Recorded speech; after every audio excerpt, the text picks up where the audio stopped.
Hello, everyone. Hope you all are having a fantastic night. I know it's late for some of us, but hopefully you're doing well. I got Erik the Swift and Knuckleykong, and they also have a commentator with them, the Turdsman, who are going to be doing this run. And without further ado, I will let them take it away.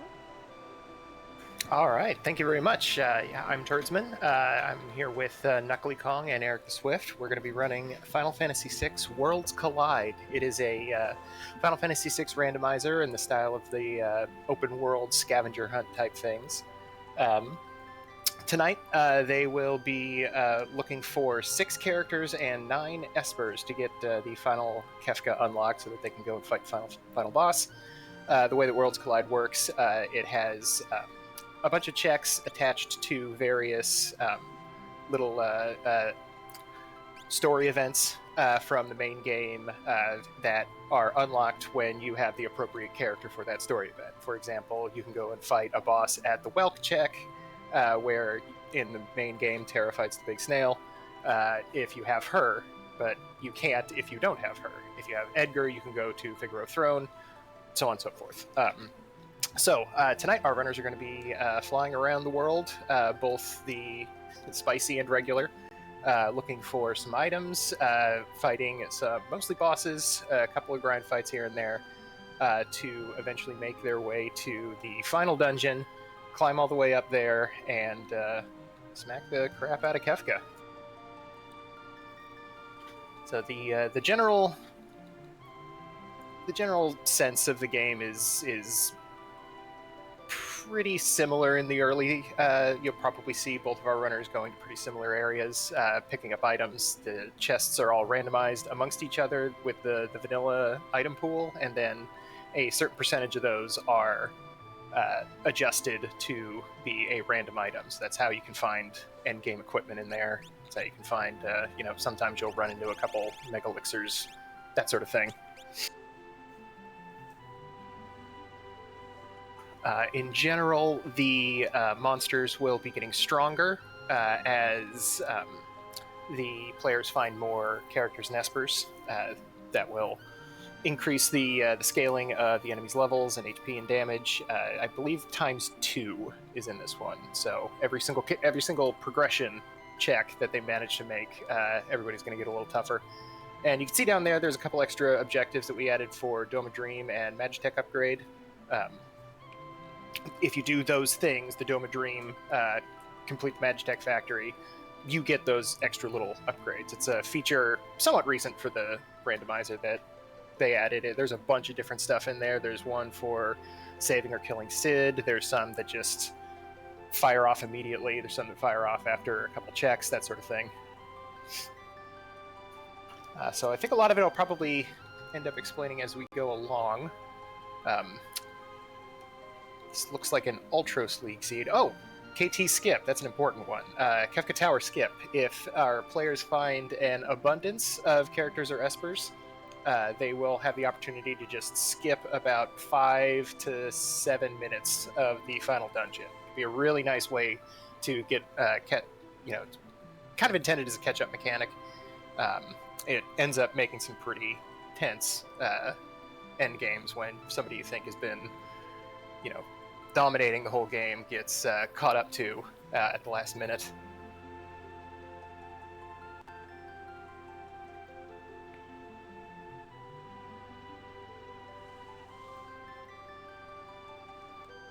So just wait a bit here for this to get started.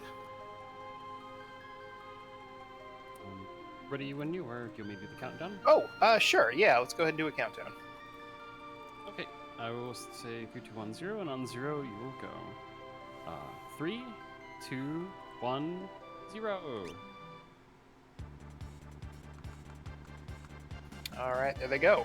So at the start, they've each got 3 characters: Strago, Locke, and Mog there. You can see the abilities that they have. Those have been randomized as well.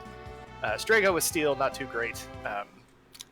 Mog with lore, not too bad, and some pretty good lore. Grand Train there. That's an endgame lore. If our players can manage to get Mog's MP up high enough, they'll be able to use that to short circuit a couple of early game bosses. Looks like All right, looks like Knuckly is headed towards Narsh here, while Erik the Swift is going through the shack in Narsh, picking up some items there. Thunder Rod's pretty good. Pearl Rod's very good. That's going to be extremely handy for going through some bosses. Those function in a bunch of different Final Fantasy games differently. In this one, they are equipable, but you can also use them as consumables.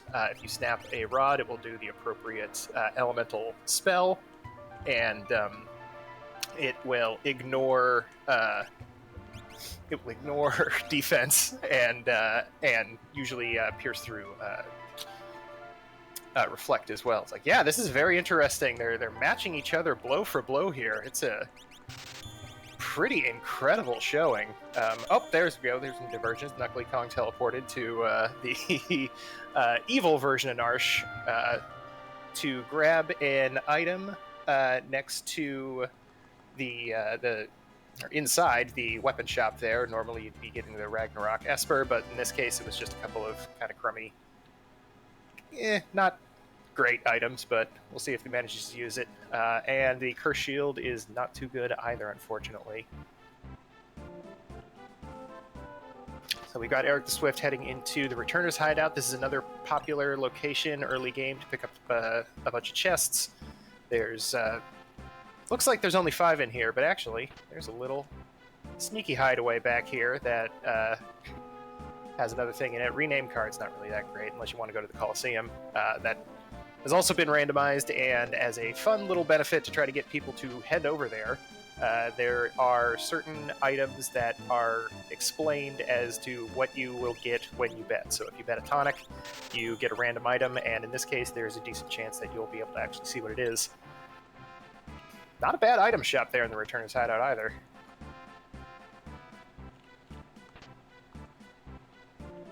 Alright, looks like Knuckly's headed up to regular Narsh, going to possibly go through Mog's checks. All of them are centered around Narsh, so it's the event where you find him up on the cliff, and then the Moogle defense much earlier on in the game where you're protecting Terra. In this case, it's just protecting whoever. So when it comes up, I'll bring up the ability that you have to kind of peek checks a little bit. We'll get to see it once Knuckleykong gets to the top of the mountain here. While Erik the Swift is wandering through South Figaro, another popular early game spot, very treasure dense. Lot, all the shops you want, not necessarily the stuff you want in them, but. Rearrange my windows here real quick. Okay, there was something we saw on Knuckleykong's screen. Setzer was hanging out in the Umaro cave. That means that if our players happen to find Umaro and make their way over through the Tritok Esper at the top of Narsh and go all the way through the cave, then they will get Setzer as their reward on that. That's one of the ways that different checks can kind of be balanced. Umaro's not everyone's favorite character, personally my favorite character. He's too stupid not to love. But his check is just singular. It's just the cave, but they let you find out what it is ahead of time, which is very appreciated.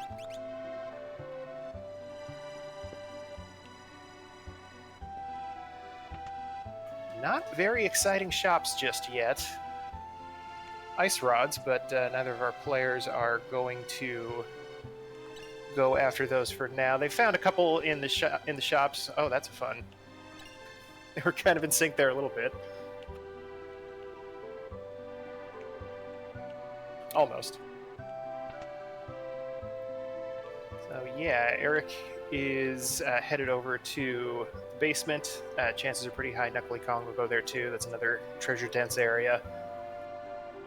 Got this little secret thing downstairs. Why? Here's a question that we're all asking ourselves when we play this game. Why does this wealthy man just have a prison in his basement? It seems a little suspicious. He keeps his good items in there, and I mean the doors are wide open. I don't know. It's best not to think about it. More breakable rods, some decent armor found here and there. That's usually not what you're excited to find. It's a very offensive focused game.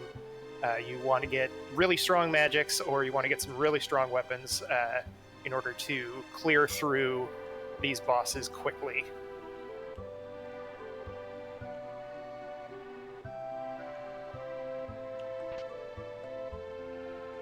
Yeah, soon we'll be seeing some divergence, and this will be very interesting too, since both of our runners are going to have access to the same stuff. They'll each have the same verbs. They'll have the same breakable rods, same equipment. We'll see how they end up making different decisions once the checks start flowing. So in general, I think probably at the start, it depends on how confident you are in your offense. A lot of breakable rods mean that there's a better chance that you'll be able to go through a boss pretty easily. So we might not see... oh, never mind. Looks like we are going to Burning House. This is a fun one. It's more frustrating than it is bad. There are random encounters in there that can give you some extra... some extra experience that you might need. Usually kind of handy. I don't know. I'd probably try to go after a boss, but we'll see what Erik the Swift finds in here. We're gonna take a grind fight outside first. Oh, that's a toughie. Those things on the ground there, they can really mess you up if they decide to do stuff like this. This shouldn't affect them. Everybody starts at level 3, so hopefully... Yep, there we go.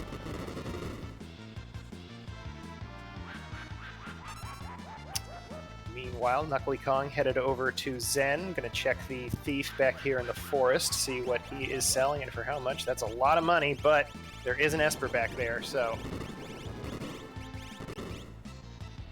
Oh, wow, that looks like he's gonna go for it. Looks like Knuckly found a Ragnarok. I missed where he picked that up, but that is a pretty good one. It's not the best sword in the game. It's probably the second best. At least if you... Discounting maybe the Atma weapon. It's a lightsaber more than a sword, but Ragnarok is great. It casts has a chance to cast Flare on hit, but unfortunately to get the full damage from it, you have to be in the front row, unlike the Illumina, which is a long-range sword for some reason.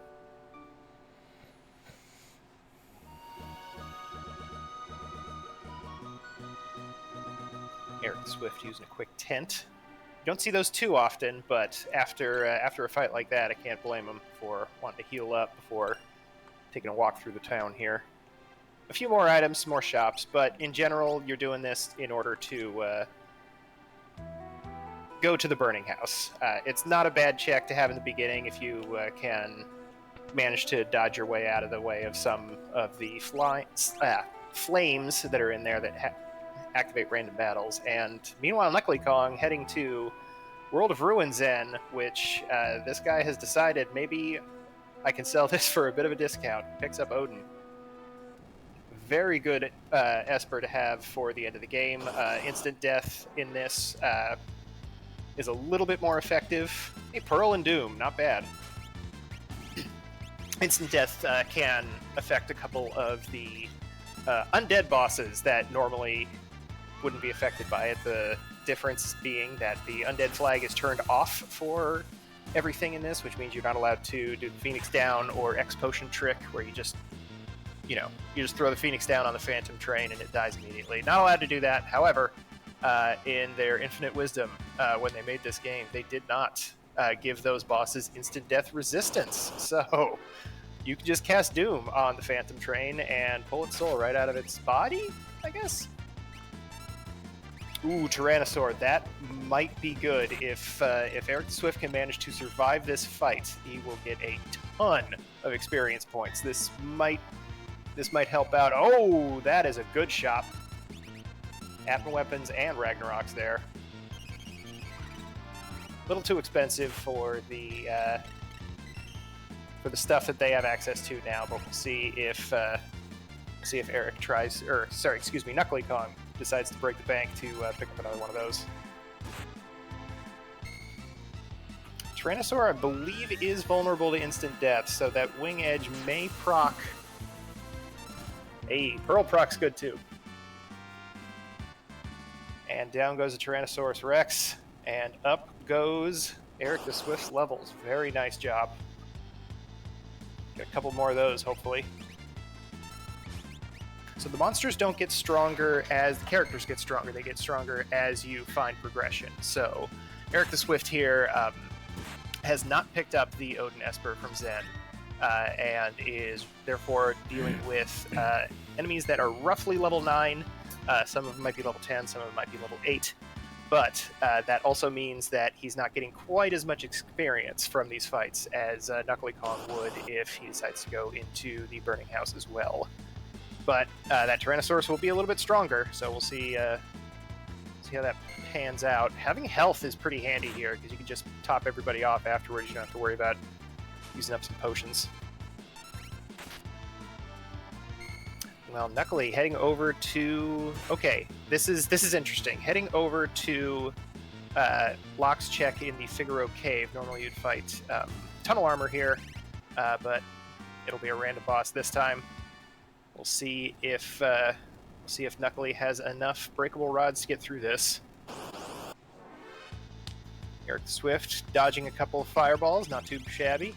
You can do another one of these things. This is the one you want to find. Ooh, Knuckly finding a dragon horn in a chest down here. That is the item, or the relic, excuse me, that allows you to jump multiple times. Mog can naturally equip a bunch of really good spears. So if Knuckly can find a Pearl Rod or an Aura Lance, then Mog will have plenty to do. Ooh, using his single Phoenix down to take out this fight. I don't hate it, but it is scary.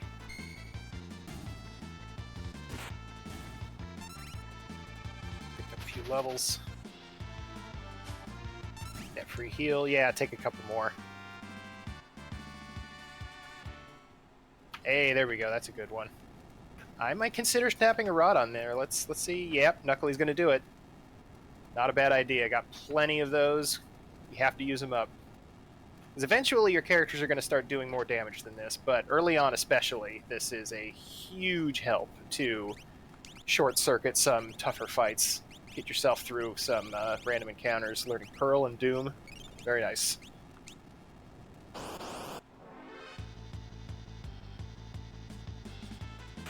A question from the chat about the rods. They cast the second level spell, but it does so with ignoring magic defense and reflect, so it tends to do a little bit more damage than normal.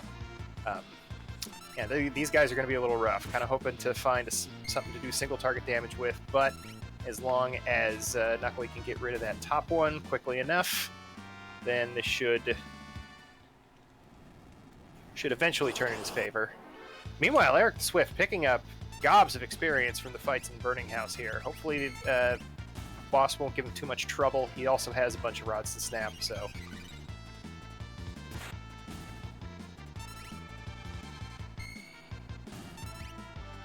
Pearl rods help quite a bit. That Thunder Rod, unfortunately, well healed the one in front, so... Gonna have to focus it on the back guy. Good job. Looks like Locke's in the front row, possibly with a Ragnarok in his hand now. See what this boss is for Erik the Swift. It is the cranes. Hey, this is perfectly doable. Yeah, we can get some pair rods. It's not the season for him, but ooh, very smart. Erik the Swift recovered Mog's MP before getting into this fight, and is just gonna use a big magic triangle, the most mystic shape in 1994. Take care of these cranes. Boom, boom. And picking up Alexander for his trouble. Very nice. Well, Knuckly also getting through a boss. Very good job. Got an Aura Lance out of it. That's most of the way to making Mog a very powerful Dragoon. Worst case scenario, it's a pretty decent stat stick.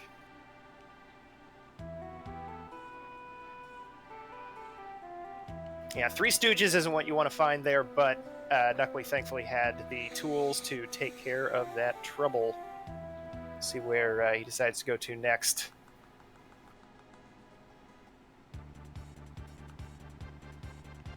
I'm going to go to the World of Ruin and take care of Ebbett's Rock first. This is a popular way of saving a little bit of time, since Ebbett's Rock spits you out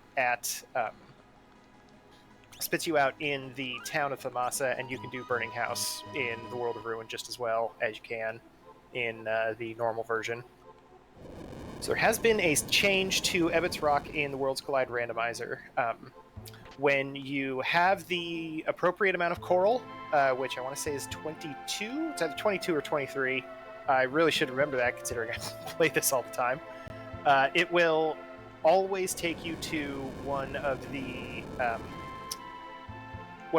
neutral areas, the ones without chests. So once you have enough coral, you are much more likely to run into the hungry chest. Which is a handy little way to make this a little bit better.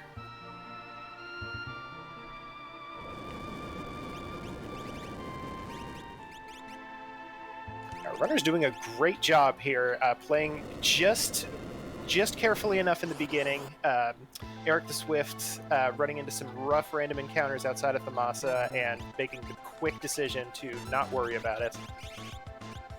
Put him at a very good place to deal with these guys a lot faster than Knuckleykong did with Grand Train.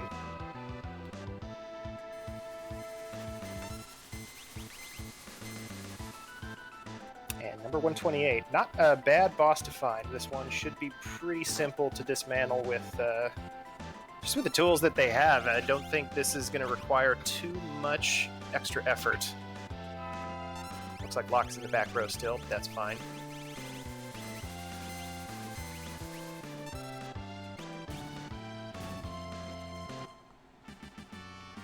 So you do want to take care of those two little arms he's got on him, because they will cast Delta Hit on you if they're left alive for too long, which has a chance to petrify a character. Erik Swift, meanwhile, clearing out those Stooges much faster due to all the extra levels from the Tyrannosaurus.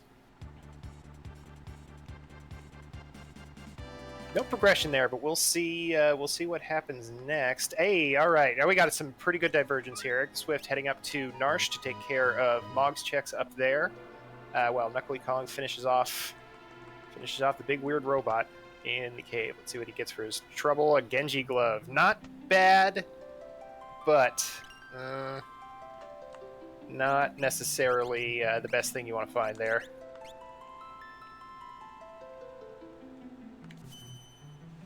Oh yeah, they're locked in. I don't even know if they're hearing me now. They might be. I don't know. They called me in to gab for the whole time while they played. It can be. I've tried to do this while talking. It can be kind of tough.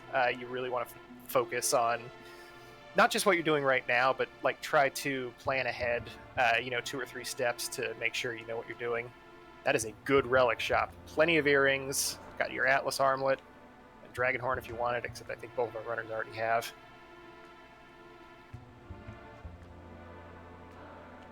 Oh yeah, I love doing this. This is great. All the more for doing it during a charity. Like this is fantastic. I've been watching this stuff for a while. It's really incredible to be able to be a part of it. Atlas armlets are. There's a lot of very funny, weird stuff. Ooh, that's a good one. So that is the check for the Kefka at Narsh fight. So it's the part near the end of the first act where you have to do that multi-party fight where you make your way down to Kefka to protect Bannon and the Esper. And in this particular case, there is Celeste there. This is another one that you get to see ahead of time. So now our runners know that if they do that fight, they're going to get Celeste, which means they are likely going to do that fight. Oh, question from the chat. The Atlas Armlet is not additive. The earrings are, but the Atlas Armlet only gives you the 25% buff. The Hero Ring does work with earrings, though. So if you have a Hero Ring and earrings, then you're getting the maximum amount of damage from both magic and physical. Knuckleykong finding the delicious, delicious lizards. I'm going to suck out all of their juicy experience points. Similarly, going to have a much easier time with them. With Grand Train and all of the tools and power that Knuckly has behind them, they're going to be able to squeeze through these fights pretty quick. So I think our runners are pretty close to each other still. We'll see how long Knuckly takes to find that Celeste up there, or possibly another character. That tends to be the biggest divergence. If both runners find a different character, then they're going to end up going down almost completely different paths. The only negative about doing Kefka at Narsh early is you have to pull one character out to be in the second party. So unfortunately, Strago is going to be sitting on the sidelines, which makes sense. Locke's pretty strong. Ooh, didn't quite make it past the guards there. Going to have to do a couple of fights. This one's not too bad. You have Grand Train. You're not too worried about that.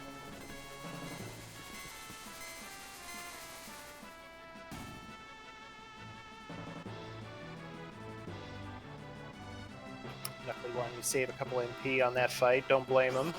You don't necessarily know you're going to have tinctures and stuff as you're going in. Going ahead and dropping an elixir. That's good attitude. I like that. You got to use it.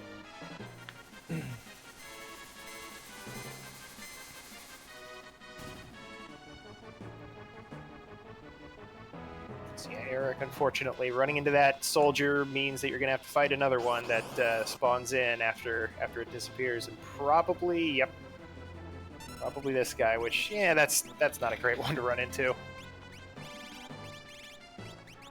course, players have a problem solver. Oh, hey, Fire 3. They picked that up at some point. That's a good find. That must be on Alexander. Fire 3 is an incredible spell. It's the level 3 spells are very powerful.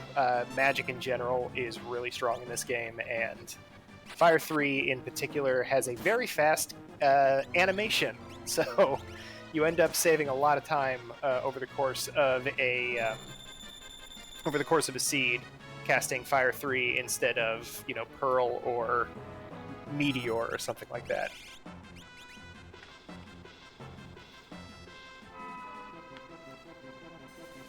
Erik Swift also making those decisions. Just screw it. I need to get rid of these things. I'll spend an elixir and not have to do this fight. While Knuckleykong fights Niles and Frazier. These aren't too terribly tough, but a fun mnemonic to remember their elemental affinities is Left Loves Lightning. So the crane that is on the left-hand side of the screen, even if you are not actually fighting them in this pincer attack formation, that one absorbs lightning. So you want to cast fire on that one, cast lightning on the other one, or just use Grand Train, take care of business. Meanwhile, Erik running into the piranhas. These are more time wasters than anything. They can kind of have a nasty physical attack if you're not ready for it, but usually with this, the problem that you're running into is that they just are going to take forever.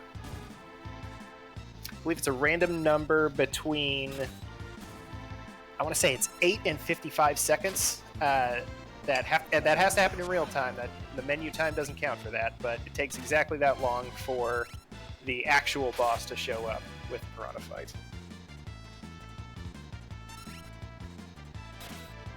Alright, let's see where Knuckly heads next, going back to the World of Balance. Possibly going up Narsh. That is not a bad idea right now.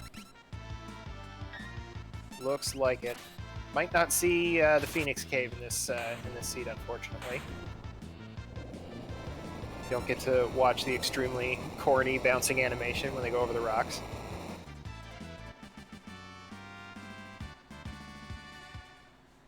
Oh, did Knuckly not? I think Knuckly did go into that. Oh, they're doing Mool Defense first. That's very interesting.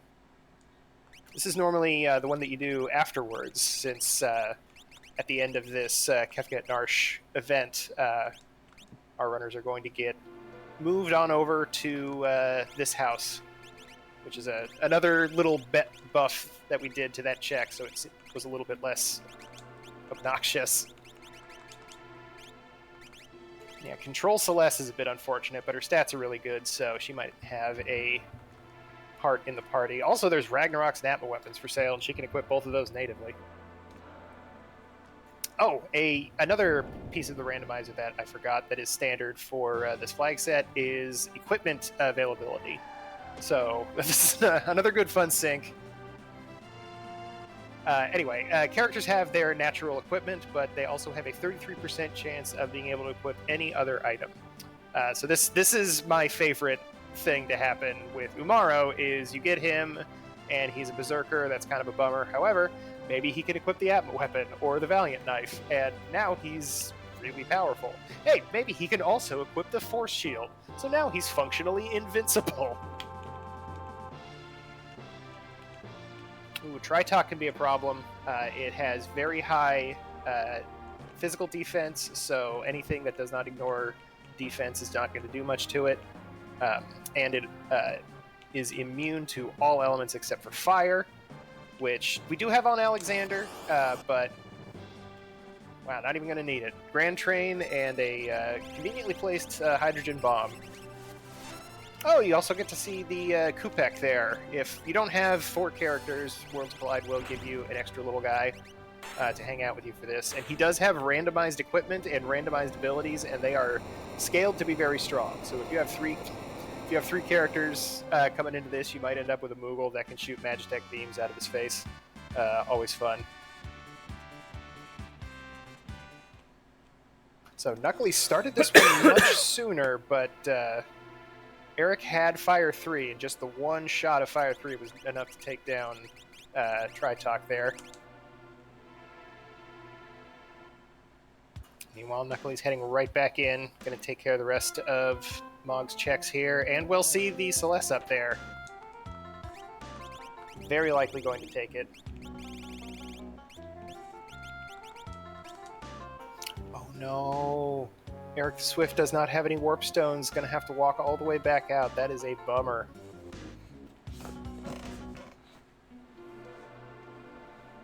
It can be a bit of a walk.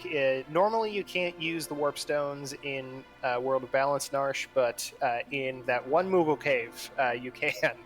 So that tends to be the strategy, is head on up into that room and warp on out. But Erik the Swift is going to get access to some chests that are very frequently not picked. Bunch of money in that one, not too terrible.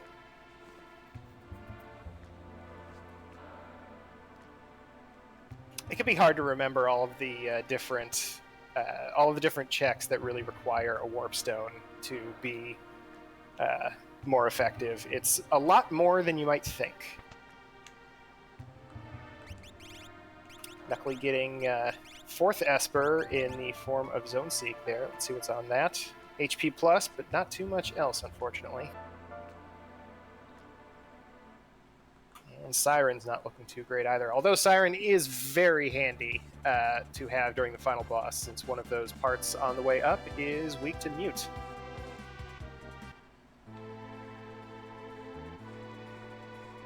Yeah, Knuckly going to go and grab this Celeste. I imagine also probably going to let Strago sit on the sidelines. Yep. And Erik the Swift, recognizing that he is quite a bit ahead of scaling for levels, can go ahead and get away with taking a couple of free checks, which are ones that do not involve a boss encounter at all. You can just walk right up. It's usually just an NPC kind of hanging out there. You talk to him and you get a thingy.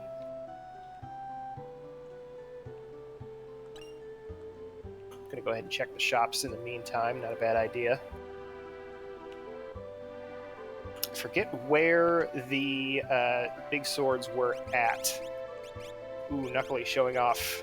Did a very good job of sneaking his way through those guard fights at the end there.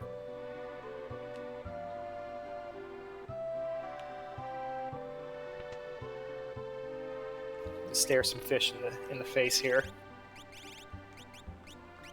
Hey, there they are. Okay, so Erik the Swift has seen the fantastic shop. We'll see if how much of the farm they decide to sell for this. Yep. You got to get at least one, honestly. Got 2 wing edges there. Not a bad thing to sell. Sells off a pearl rod. Still worth a bunch of money.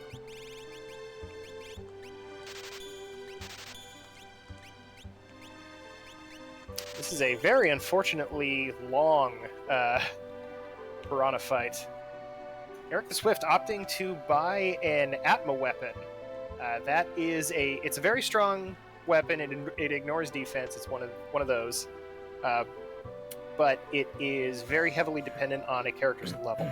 The damage goes down quite a bit until you hit about level 32, and honestly, the weapon isn't super viable until level 25, 26 or so. But Erik Swift isn't too far off from that, so picked up that Tritalk spell, or Tritalk Esper.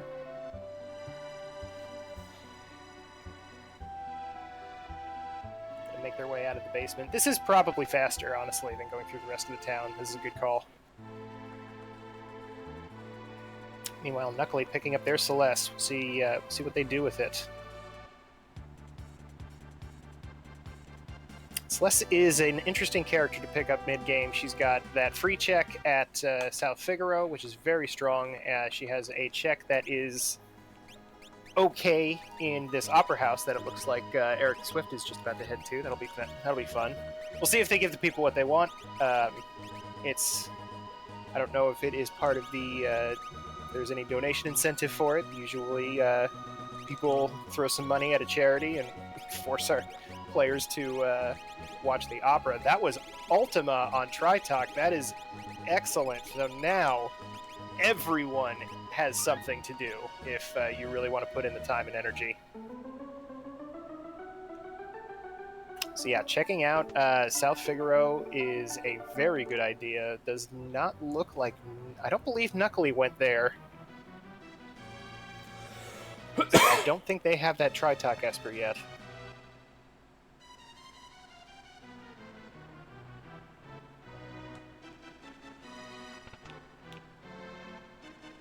Ultima isn't necessarily the best choice in every single situation. It often is, but it can be very hard to get on characters. It can be kind of fiddly to move those Espers back and forth at the right times if you're not particularly adept at it. Personally, I think that's a very strong skill to have with this game, is the ability to navigate through menus really quickly. If you're going to practice anything, that would be the thing to practice, I would think.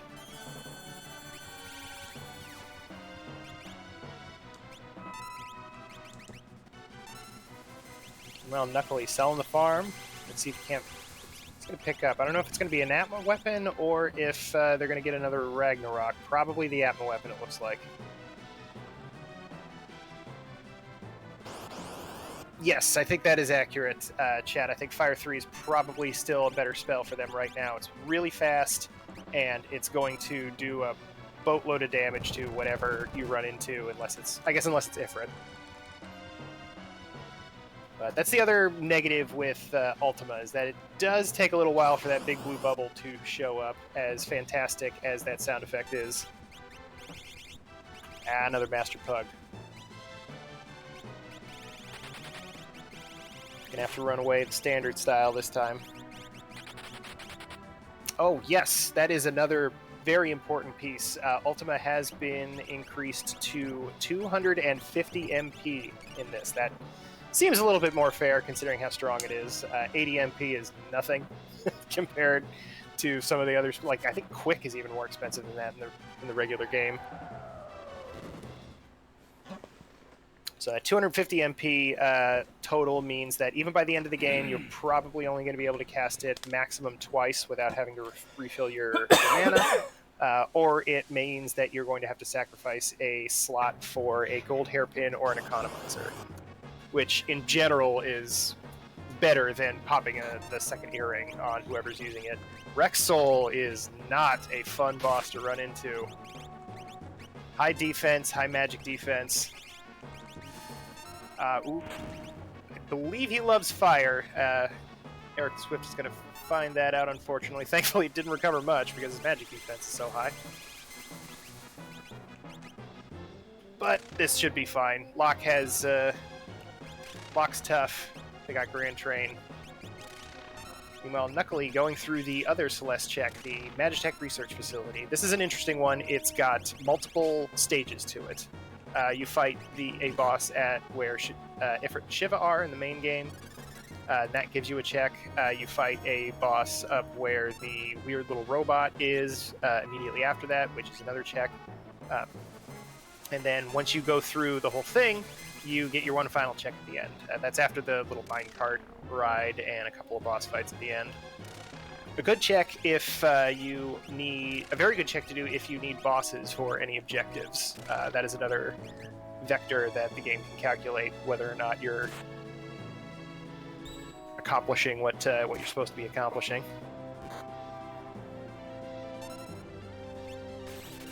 Erik doing decent damage. Got most of their characters in the front row here, swinging away. Locke doing the work with that Ragnarok.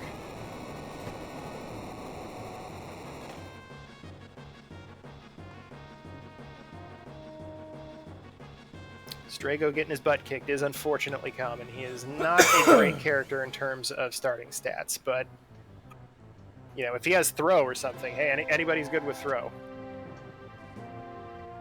Meanwhile, Squidman here has the first fight, and Erik the Swift is not going to be getting a character from this. That's another one where you can kind of see what it is coming ahead of time. It's not really, doesn't really count as a peekable check because it happens at the very end, but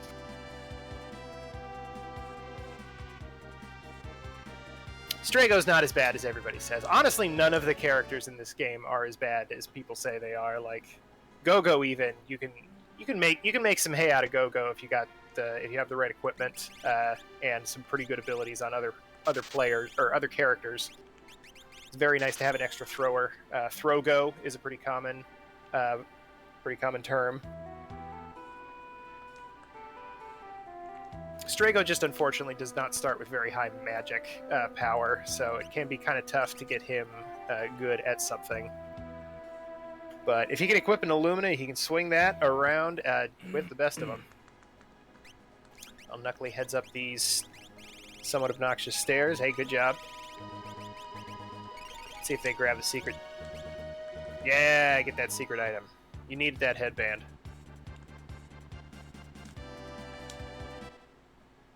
Alright, let's see what Knuckly has to fight for their second boss here. Oh boy, that is not what you want to see. That is one of the 3 statues there, Goddess. Very high magic defense, absorbs Holy and Lightning. Grand Train's going to chew through a lot of that magic defense, though, thankfully.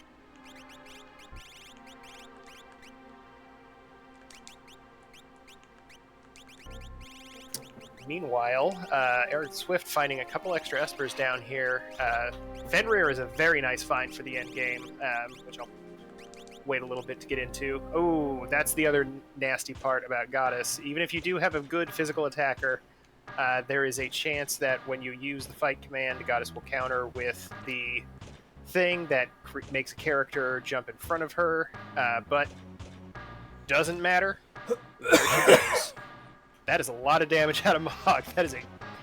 Mog's doing a lot of work right now.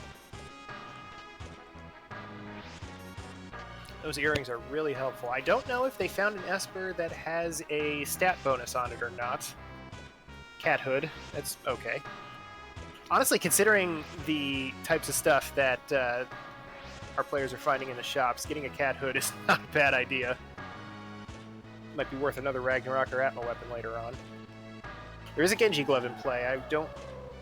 There's a decent chance Knuckly may have sold it for the swords earlier, but if not, a dual-wielding Atma weapon user can be a very good glass cannon.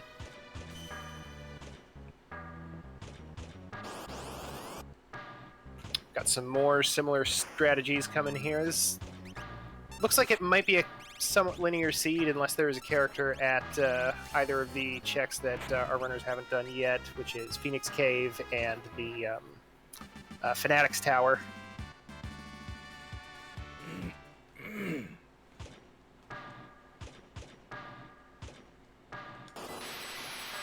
Knuckly making his way through this sets of fights here. Just gonna yeah. Just blow him away with some fireballs. Stray Cat is a very nice find if you have a Rage user, however. That is a monster that has a special attack that does just has a ×3 multiplier on a regular fight command.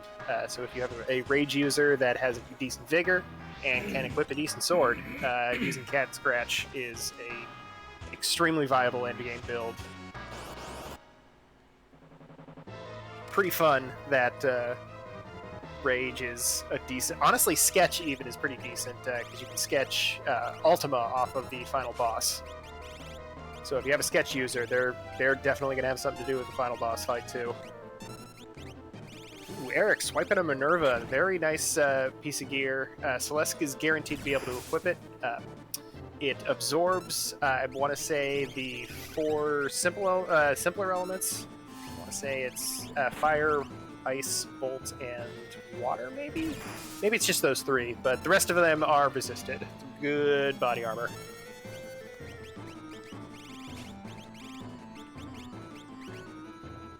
Oh, good, that was the sleep one. Not the imp one. There's a few songs in this game.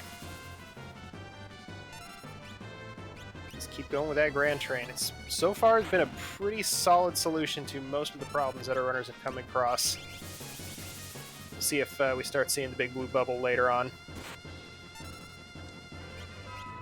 A lot more expensive than Grand Train. That's kind of one of the very nice things about it. It's not as strong as Ultima.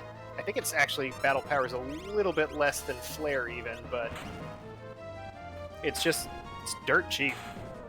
63 MP. Narapa at the end of the minecart ride. Another boss that's a little bit more annoying that has reflect up, so you can't cast any direct magic on it. Grand Train, of course, just negates this. It's very, very good Mog to find at the beginning of the game. It's helping our runners play a little bit more aggressively than I think they might otherwise be. Matched up at 4-6 for characters and espers. Meanwhile, Knuckly picks up Ifrit. Gonna finish off with a Welk.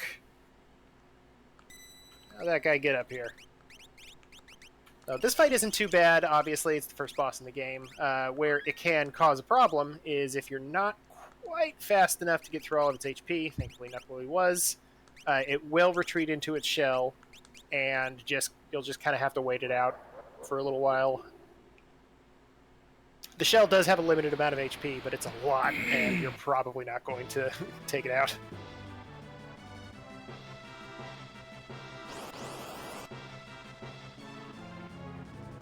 So, alright, Knuckly heading to the World of Ruin, deciding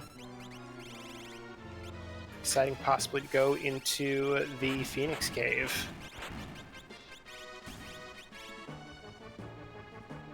This is another multi-party check, so looks like Strago probably is going to have to... Yep, Strago's going to have to sit this one out. No boss at the end of it, although there is a dragon down there, which Knuckly may decide to fight. Considering Ultima's on the table, it wouldn't be a bad idea to get those 50 magic points to teach Ultima to somebody. Although maybe it doesn't matter, honestly. Celeste and Locke, they're both swinging away, so... Ultima might not be that important unless somebody wants to teach it to Strago here. Looks like Erik the Swift does have a Celeste casting magic, so... And she knows Ultima already, so... Alright, cool, we can see the... Oh, that's crazy! Okay. The Experience Egg is one of the most important relics in the entire game. The way that damage is calculated in Final Fantasy VI is very dependent on the character's level. That is the most powerful multiplying force in the whole calculation. Experience Eggs are great. They are good for mages, good for physical fights. Physical fighters, probably a little bit more effective on a physical fighter or like a sword tech or blitz user. But extra levels will juice up a mage all the same. A little bit late in the seed to find that. You want to find that, minute 10 rather than minute 44, but always happy to find it. That means that at least one of those characters is going to be appreciably stronger than the rest of them, which will be very handy for the final dungeon where our runners are going to have to split their party up and fight some bosses. We got the boings. Ding, ding, ding. Very nice.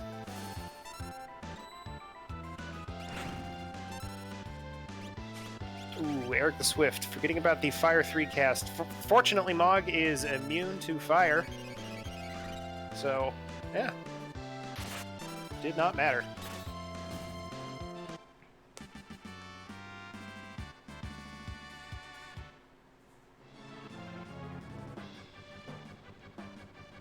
So, okay, yes.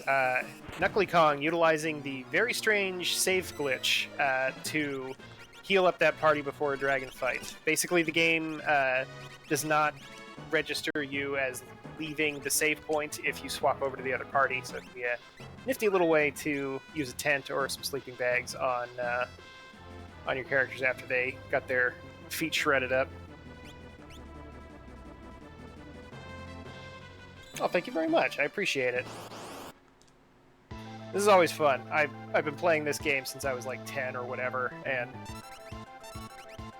seeing it just morphed into this completely new thing is just so neat.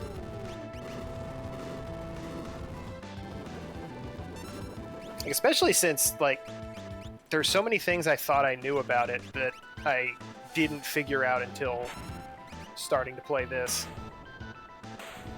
All the fun little interactions. The game is really open-ended in how you want to build a character. Erik the Swift taking care of that snail in the sky with diamonds, or triangles mostly, I guess. They get their Ifrits, they're at 4-7. We'll see where they decide to go next. So Erik the Swift has a couple of checks that they did not do that Knuckly did. Now we know that Narsh is not a... we know that Narsh is not a character. Ooh, or not an Esper, excuse me. But Knuckly finding Edgar here. Now we get to see a little bit of divergence. Throw Edgar, very good. Meanwhile, Erik the Swift finding Gao at the foot of the Fanatics Tower. We're going to go ahead and take care of that. That commercial's so good. I think nasty Brooklyn accents do not come up for comedy reasons enough. It's such a fantastic... I want every single little mascot character to be voiced by Bob Hoskins. Absolutely incredible.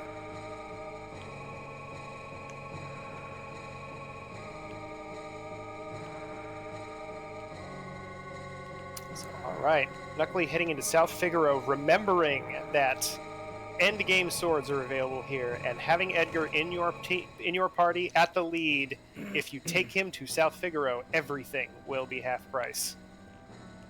Taking this opportunity to pick up a bunch of powerful weapons. Gonna make good use of all this stuff. Ooh, Flame Shield, that is a nice find. Considering Celeste did not have a shield at all.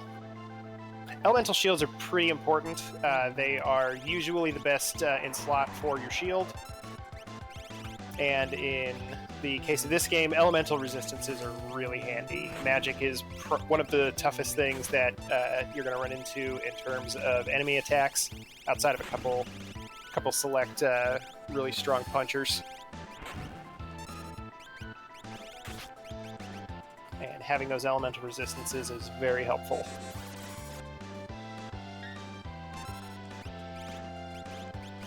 Knuckly going through everything, picking up all sorts of stuff from South Figaro here, restocking on everything they like. Getting some throwables for Edgar, getting some more sleeping bags.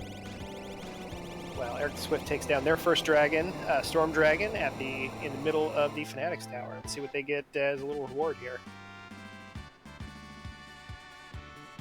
Throw does in fact scale with levels, and the different types of throws do scale with their respective stats. So the skeins, as they're or scrolls or whatever they're referred to, those scale with magic, and the shurikens scale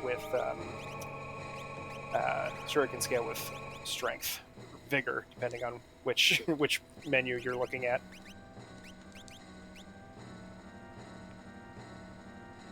And we'll see, yep, they're heading right into the cave next. This is Edgar's line of checks. We'll see if Knuckly decides to go into the ancient castle after finishing up the Figaro basement here. Both 3 on that effort, not too bad. Probably looking a little bit more at the stat buffs, though. Lots of HP floating around. Not a whole lot of other stats, unfortunately. Stamina, which is kind of functionally worthless.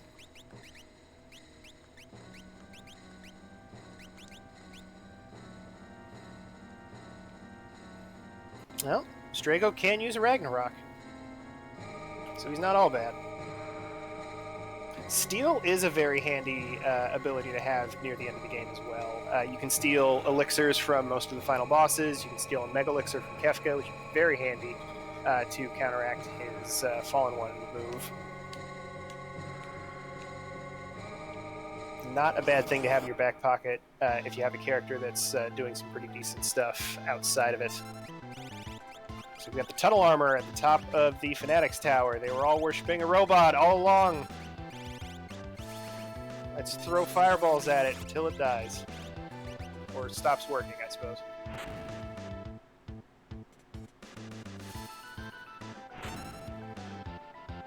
Knuckly just sliding through this underground here, making very sharp turns, doing a great job with movement. Up a couple more chests. Pretty, not too terrible chest counts on this. Our runners are being very, very good boys and not taking too many cookies out of the cookie jar as they go along. In general, you want to try to keep it under 70 if you can. And considering the amount of really powerful equipment going around, that's pretty easy. Ultros has achieved his true ultimate form as a giant field full of tentacles.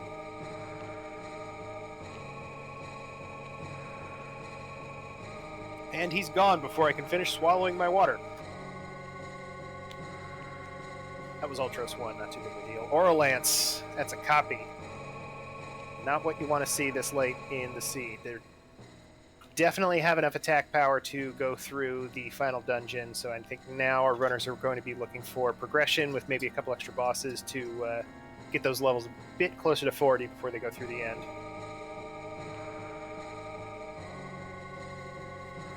Listen, I'm in most cases, I'm definitely with that attitude. I love opening a chest and finding a fun little treat inside. But eventually, when you're doing these sorts of races, you have to realize that you just have to win. You don't have to win more. Which I love that saying. That's a good one. So Erik the Swift picking up that Gao. And while Knuckly doing a little bit more shopping in the Figaro Castle, which is another place that Edgar has access to cheaper stuff, which is very handy here, especially with that Mega Elixir.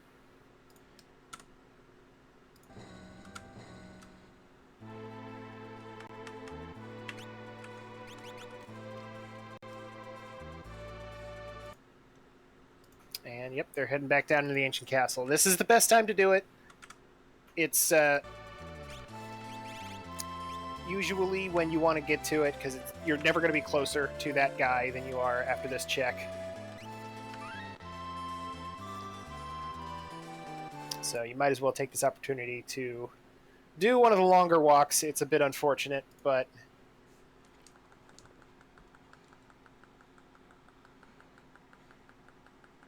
looks like Erik Swift taking a quick reset. Missed what that was about a little bit, but Knuckleykong making the walk.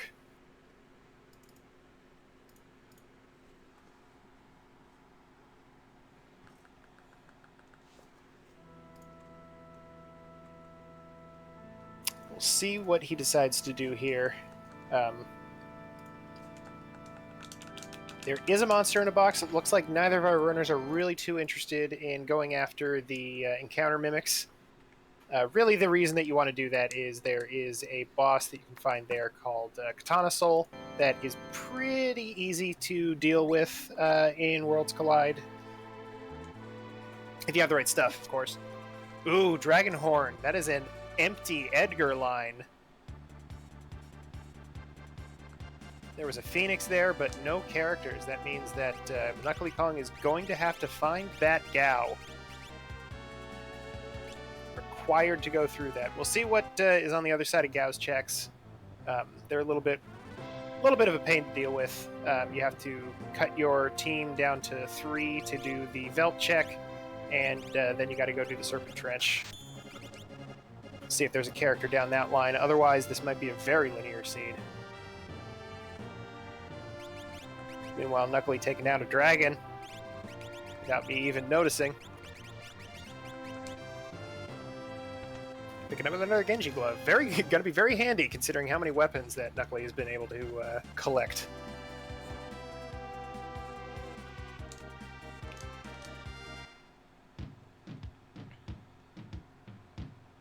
Meanwhile, Erik the Swift checking out a couple towns.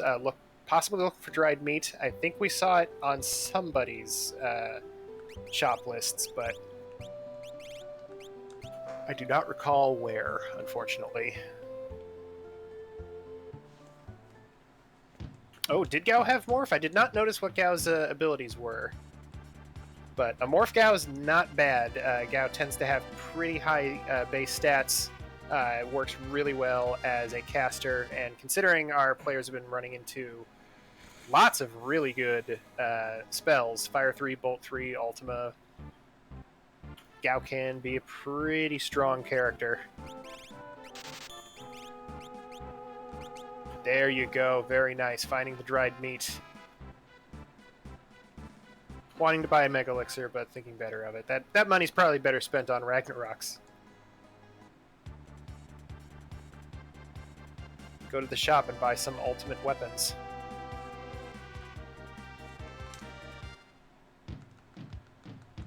Alright, Knuckly finally finishing the long trudge back to the airship.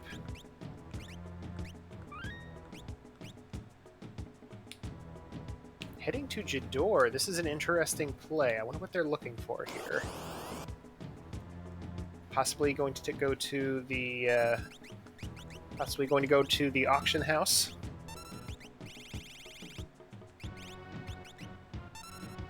Meanwhile, Erik the Swift dealing with somewhat rough enemies to fight in the Veld here, but Grand Train, thankfully, is going to solve a lot of their problems.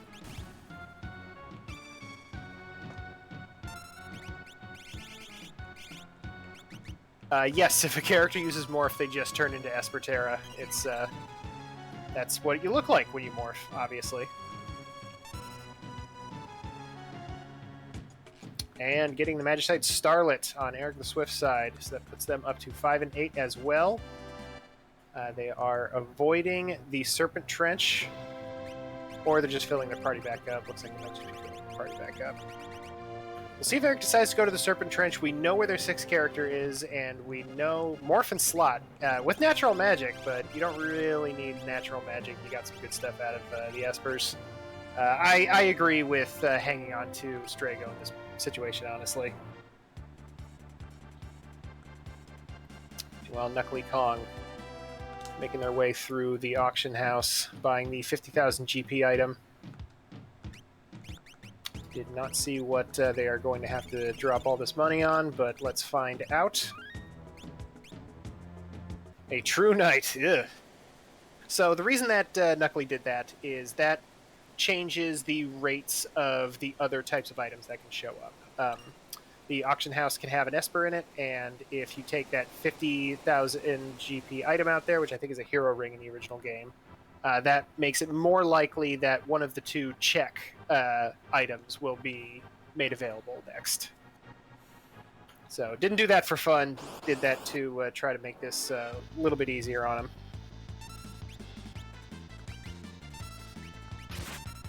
Erik the Swift making their way through underwater, finding some gunk down there, taking care of that gunk. Ooh, very nice. Knuckleykong getting the Esper right away.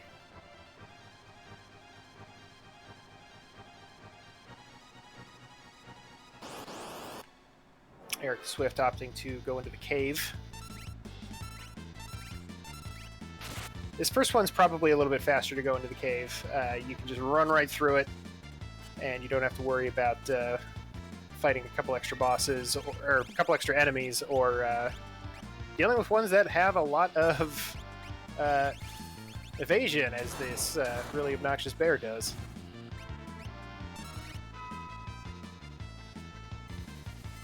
So less dual-wielding Ragnaroks, that's fun. Phantom is a fun Esper. It can be used for a couple of strategies for the final boss to get away from Calmness, which is an attack that I will talk at length about later. But for now, not going to do too much work. Knuckleykong about to head into the tower and find Gao. They'll probably just go and take care of that right away, even though they have a pretty physical heavy team. You only need one or two good spellcasters to go through here.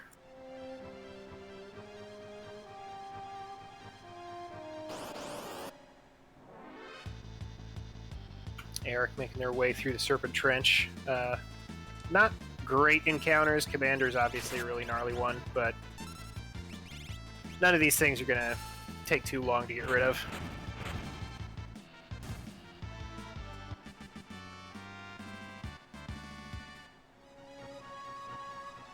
Going up these stairs is either infuriating or kind of relaxing, depending on, I'm assuming, just I guess depending on the type of person you are. I don't like them. I don't know what that says about me, but yes, Vanish Doom is patched out, as fun as that would be, and we have Go-Go at the end of the Serpent Trench, so that gives Erik Swift their 6th character. Now, if they can just find that one last Esper, they can make their way into Kefka Tower.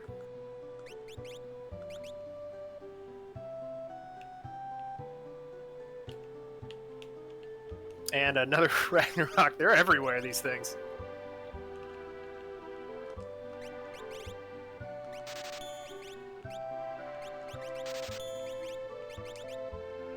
So yeah, Erik the Swift finding themselves with a large amount of money. The fun thing about those bears is they steal money from you, and then you get it back from them when you defeat them in the fight. However, gold does have a multiplier attached to it in Worlds Collide, so you get that money back at a times 5 rate that you normally would otherwise. And on top of that, there are cat hoods about, so that is an additional times 2 on top of all of the rest of it. So that 7,000 gold that Erik Swift had stolen from them earlier ended up turning into, I want to say it was roughly 100k, and they decided to use that on a couple of Mega Elixirs. Good call.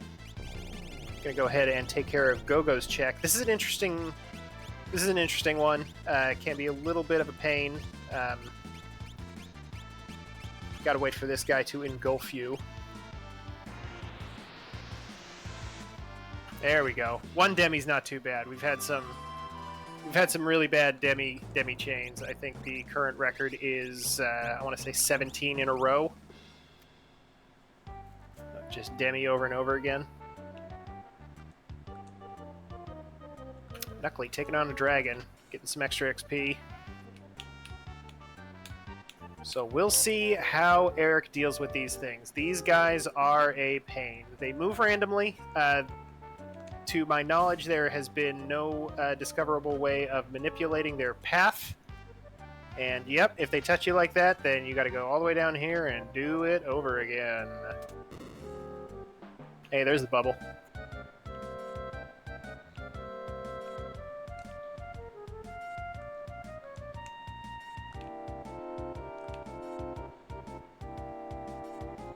Ooh, just snuck by them. Very nice job from Erik the Swift. They are going to take the save here before the collapsing ceiling. If you're not going after these chests, you don't really need to worry about this too much. It's pretty easy to find the spots where you got to stand, and I think from this chest you can just run straight to the end. Yeah, there we go. Good job.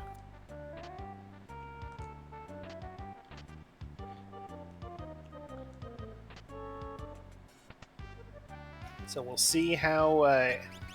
See what Erik finds here. It's Sabin. That is not the worst find in the world. He's got a lot of easy checks. We do know where Erik the Swift's last Esper is. It is either in the Phoenix Cave or Ebbett's Rock. But maybe one of Sabin's checks is a little bit faster. Rage Sabin is not too bad. We did find a stray cat earlier, so that would be something that maybe not necessarily good at this point, but might be a decent extra character to have on somebody final. Meanwhile, Knuckly just using very, very smart tactics there, getting that extra dragon on top of finding that check at the top gave him 22 checks, which allows him to have access to Kefka Tower skip. Excellent play from Knuckly there. Going to take a dragon to juice their levels up a little bit before heading into the final dungeon. Checking the Snow Muffler. Snow Muffler is a wonderful piece of armor. It's got an enormous amount of defense, coupled with a good helmet, can make a character virtually invulnerable to physical damage.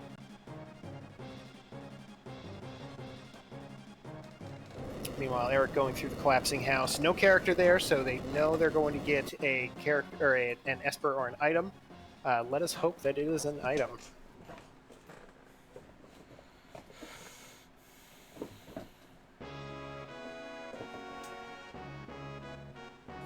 Or sorry, hope that isn't an Esper. Let's hope I anti-commentator Kirsten then.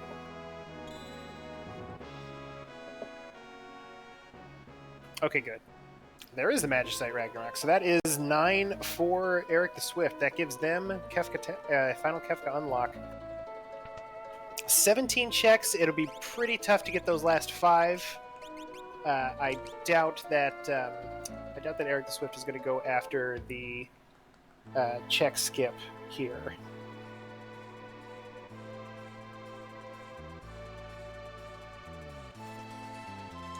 Looks like they're going to spend some of their money, perhaps. Oh, they're going to go... Okay.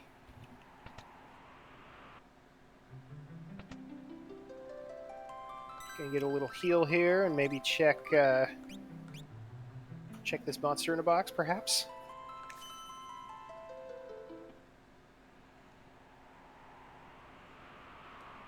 Meanwhile, looks like Knuckly's making the last preparations to head into Final Kefka.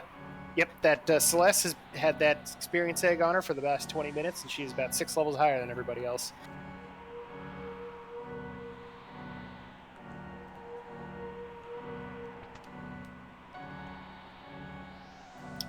Alright, so grabbing that quick check there. We'll see if Erik has a strategy for getting to... skip. Okay, it looks like they're heading up here. There's 2 checks up here. There's the dragon, which does counts as a check, but not a boss, which is a strange little quirk, I believe, for balance reasons. And then the check after that is Tritok, so that'll be 2 more. Put them at 20, which they might go for. They might go for the check skip after this. This is not. If you're going to do that, this is definitely the way to do it.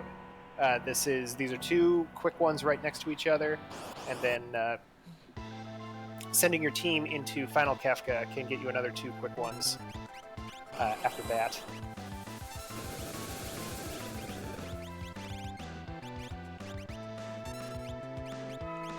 So Knuckly heading on in, doing the skip, going straight to the switches. We'll see what these bosses are here in the statues. So the final Kefka, or the final dungeon, can be tough since you have to split your party up into 3. And in general, you're not making a full party of bruisers here. In this case, Knuckly it's been finding Ragnaroks all over the place. So as long as a character can use Ragnarok, that means they're doing all right in your party. But we'll see what we run into here. All right, Senior Behemoth, Super Behemoth, Sour Behemoth, whatever whatever your particular joke is. They're all good. So this one's interesting. When you beat the first phase, whatever you want to call it, it fades away, and then a new one shows up that is undead. And in the original, you could do what you could do with all sorts of undead enemies, just obliterate them with a Phoenix down. However, this is one of those fun ones that they did not give instant death resistance to. So you see Knuckly here queuing up a Doom, take care of this second half right away. Whereas Erik the Swift running into Guardian, probably not going to be able to do much damage in terms of the characters, and nobody's going to die in this fight. But the Guardian is a pretty big HP sponge. So this might take a little bit.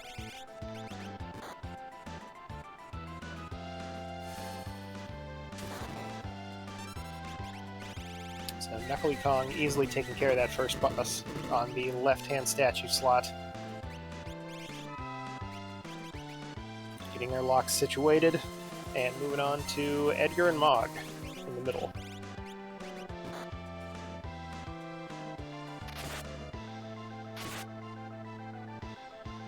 Yeah, over on Erik's side, you may have noticed Mog from the front row taking 40 damage from a hit from this endgame boss. That is the power of the Snow Muffler right there.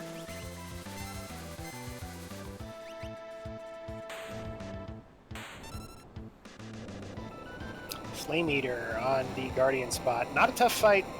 Can be a little bit of a pain if you don't have the right stuff, but they do. So Edgar throwing ninja stars, Mog bringing out that big magic triangle.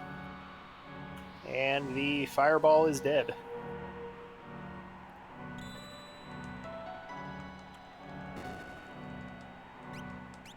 Erik the Swift finding a Valiant Knife for his troubles. He does have a character that can use it. Valiant Knife is one of the best weapons in the game. It has that damage-ignoring property, and it actually gets more powerful. It just has a straight-up damage plus in terms of how much damage a character has taken. So if it's the max HP minus their current HP, that's just added on to the damage formula. So all those HP plus espers that have been floating around for the entire game are going to translate into more damage. Another Ultros fight. I believe that is Ultros 4, when he shows up with the weird, nasty, sneezy man.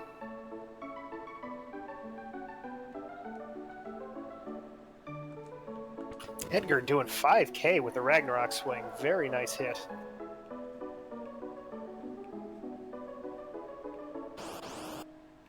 Meanwhile, Erik taking the Opera House Dragon. That'll put him to 21 checks.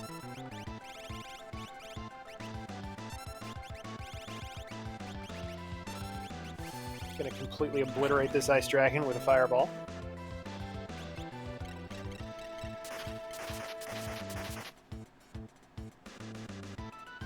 Ooh, or get frozen. That's no good. Okay, lock only. That's not too bad.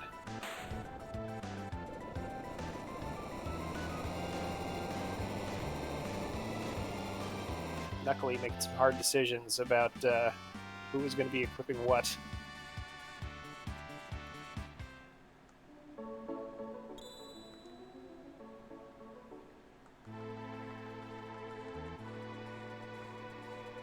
Yeah, deciding not to juice up Celeste with any more levels. That's fair.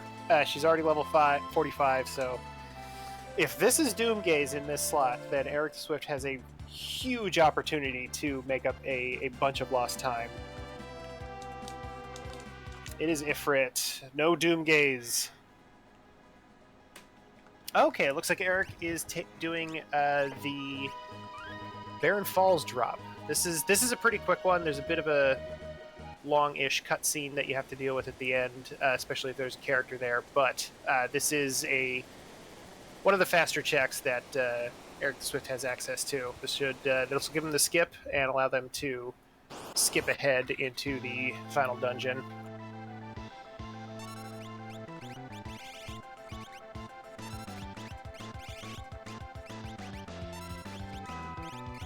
So might be some effort to catch up to Knuckly. Knuckly has a pretty decent lead here, if I want to say about like maybe 5 minutes or so.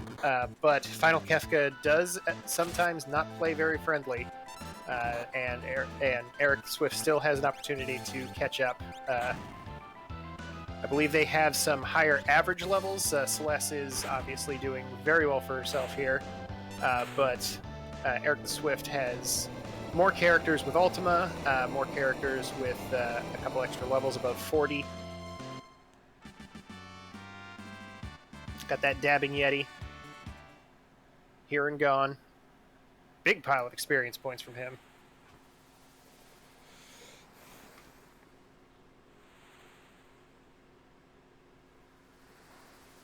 Small advertisement. I love that. I love that emote.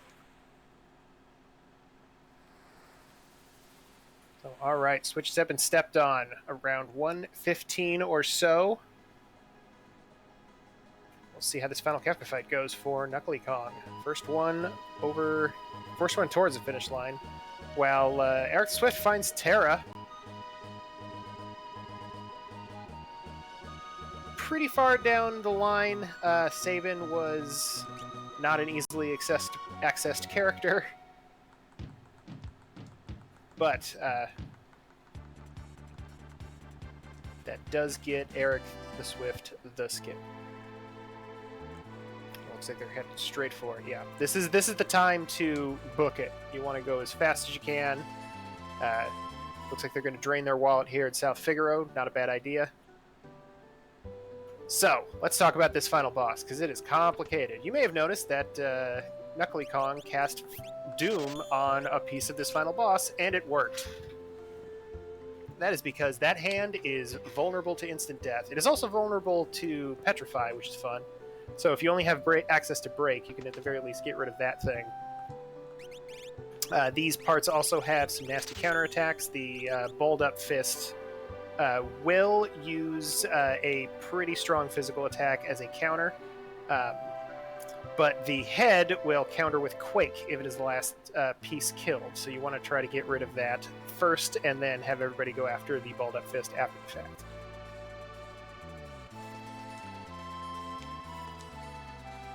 It looks like it's going pretty well so far.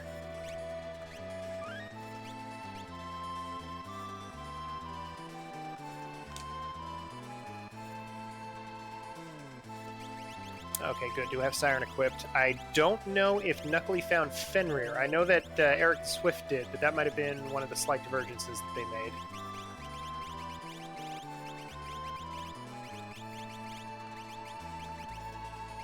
made. Oof. Celeste doing 12,000 damage with regular attack. Excellent job. Moving on to Tier 2. This one also has a part that is vulnerable to instant death.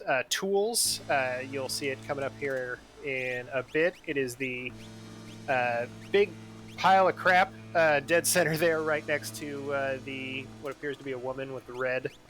That is Tools. It is vulnerable to instant death. Other than that, it does some kind of obnoxious moves. Not the worst stuff in the world, but stuff like this diffuser here came from it. That imp spell came from the part in the back, which is magic. Now, magic is the one that is vulnerable to mute. So, yep, we got Edgar casting Siren here real quick. Take care of that business. The tiger-looking face on the bottom is Tiger. Surprise, surprise.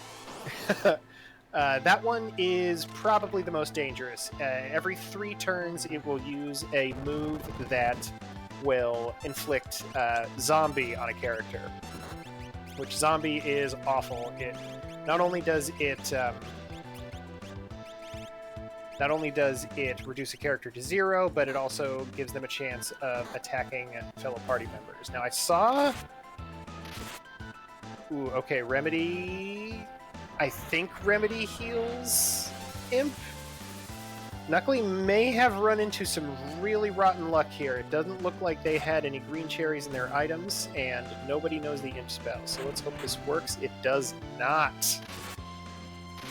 I think the remedy item might work better than the remedy spell, but that is very unfortunate. Celeste is Knuckly's biggest damage dealer. That might Yep.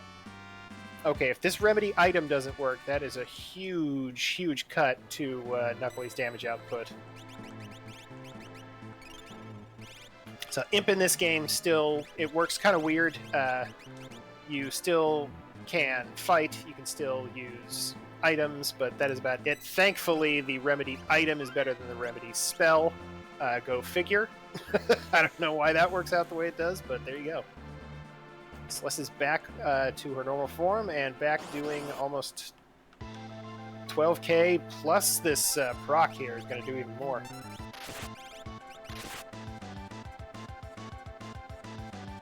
Two procs, very nice. Giving her haste, that's not a bad idea. Haste is a pretty good status. It's not necessarily something you always want to sacrifice a relic slot or a spell turn for, but if you have one character that is kind of obviously doing a lot more damage than everybody else, then it can be worth it to make them do that a little bit more often.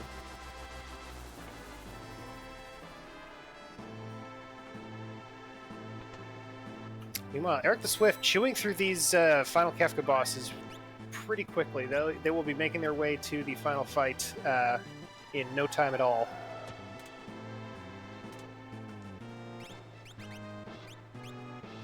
I think haste probably works best if you have a jumper. That means that they're going to be spending a lot less time up in the air, and it ends up equating to a lot more turns for a jumper than it does for a terrestrial fighter.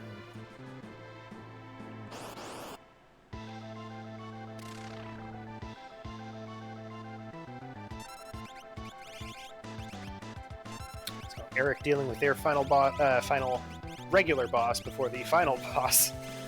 That's a fantastic string of sentences I just made there. Gonna go and crack this ice rod. Not a bad idea. Can't take it with you. Oh, I forgot to finish. There's 10 hits, which we are now seeing hit 10 times. That is all he does, really. Excuse me. Not too scary, usually the last thing you deal with, but ooh, Edgar's taking a couple hits. That's more or less just an armor check. Yes, it is casting Flare. The Ragnarok has a chance of proccing the Flare spell after a swing. And the cool thing about the Genji Glove is it has a chance of proccing it twice. However, the critical hit automatic critical hit feature does not apply to the second flare cast, unfortunately, just the first one. Now we're up to tier 3. This is the scary one. This is the one that has all the tricks and traps. Tier 3 is going to be doing a lot of good work here, but in general what you want to do is you want to destroy that part in the back there. That is the part that just cast Pearl Wind. So that'll heal the front part plenty. In addition to that, the part in the back will cast Life 2 on the front if it happens to die first. And it does it really quickly, too. It's really hard to time that out. And you want to take care of that pretty quickly so that you can start working on this front part, because it has the nastiest death counter attack in the entire game. It is a move called Calmness, which will... It's an instant death physical attack, but it's not instant death the status ailment. It simply changes your HP value to 0, which makes you dead. Safety Bit does not protect against it. The Memento Ring does not protect against it. The only way that you can protect yourself against Calmness is to not get hit by it. Now, you can do that with Phantom, which it looks like Knuckly might be trying to do some shenanigans with Phantom, which is going to be very cool. Always happy to see some Phantom strats. Fenrir works as well. Cat puts the image status up. Golem is a personal favorite of mine, which will block a physical attack as well.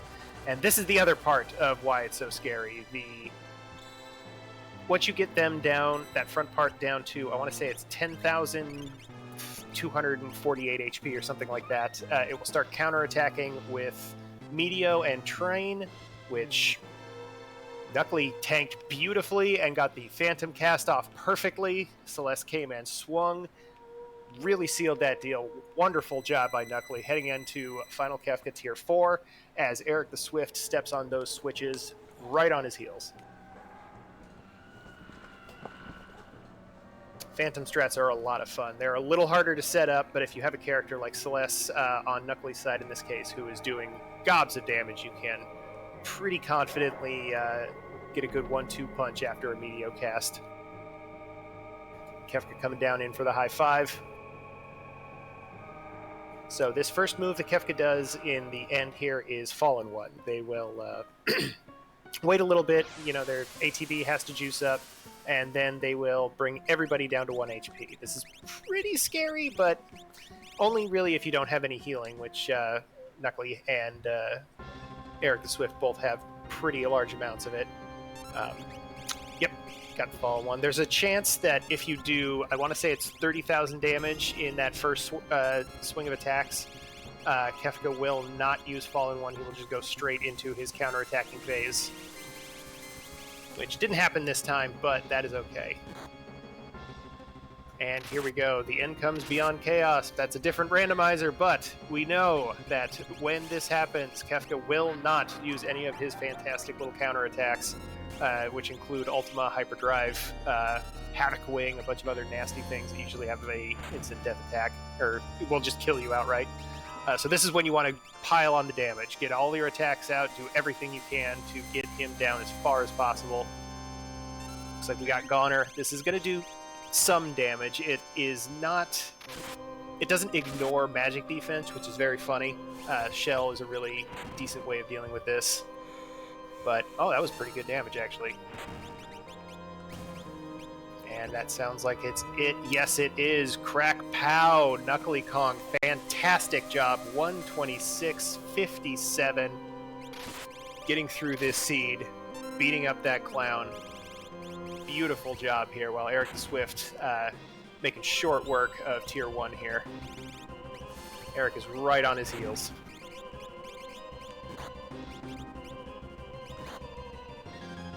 GG's to Knuckleykong. That was a fantastic run. Getting sub 130, it feels great. Like that, I think that's about that's the place to be with Ultros League Siege. You want to try to get your times averaging out to be below 130. That way you can start figuring out little bits and pieces here and there to pull out of your strategy or plug into your strategy to try to collect a few more seconds here and there.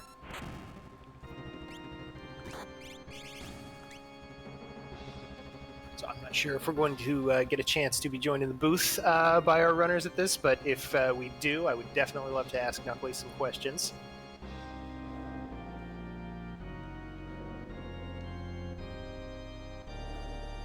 Meanwhile, Erik the Swift heading up to Tier 2.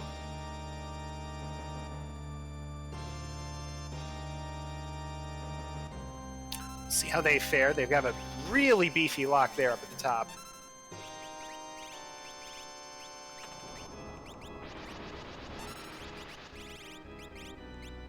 Also running into the Imp. Thankfully, they did know about the remedy item being necessary, so I'm going to clear that out right quick.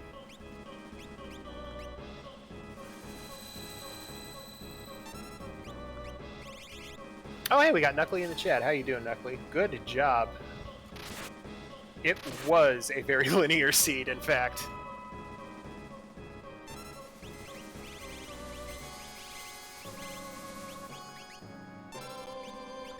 Grand Train, taking care of this business here. Going to use some Ultimas as well. This is a good time to use these things. You have so many different targets. This is a really good opportunity to maximize how much damage you're outputting, especially if you've been focusing on spellcasters, because the way that physical attacks can do a little bit more damage is they tend to be better at single targets, and magic tends to be better with multi-targets. Ultima doesn't lose any power when it goes through the multiple targets, and with physical attacks, you saw the Genji Glove Celeste putting out almost 12,000 damage a turn on Knuckly's screen. Pairing that with an Ultima, or pairing that with an offering with possibly some Atma weapons or something like that can be another very fun and classic way of doing huge gobs of damage to a single target, but not quite as handy if you're dealing with multiple targets like this.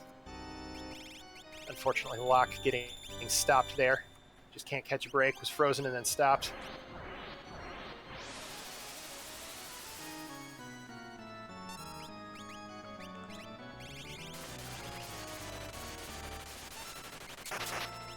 Erik Swift taking care of business, filling up Mog's MP so that he can keep casting that big beautiful triangle.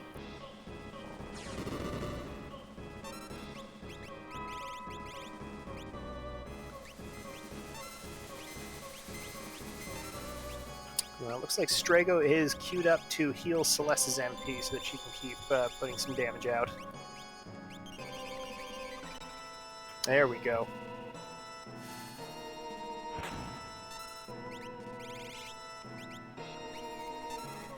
So focusing on Tigerface down there, it is a good idea. You don't want to run into that nasty zombie attack, but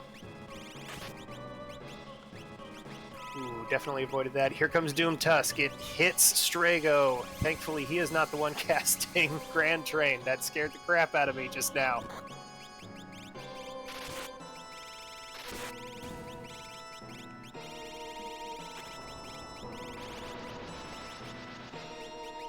Erik looking through their list. They might not have any. Looks like they might not have any Revivifies there. So that means Strago is pretty much out of this fight, unfortunately.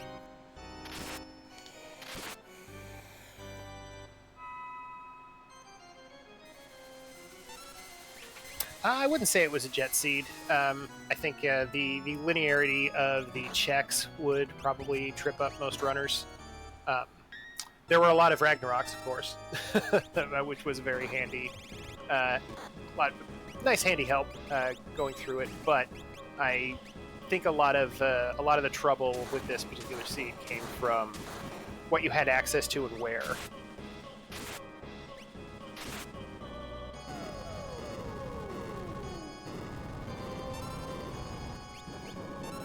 That tends to happen with these is runners can make technically the best decisions. You can go to the right places at the right times. You can do all the fast stuff. Be a little bit bold and go after a tough check early on, that sort of thing. But if there's no progression behind that check, then it's unfortunate, but that's just how it goes sometimes. Erik the Swift, though, making quick work of this final Kefka fight. Perhaps on the way through. We'll see. This is what Magic does at the end of its fight, but death counter. Looks like not quite yet. Got some Mega Elixirs, though. This is not a bad time to use them. Shit. Oh, except not when the fight is ending there. Very good. Good heads-up play from Erik the Swift there. That Mega Elixir would have not fired off, and it would have just disappeared if it was used at the end there without actually going through it.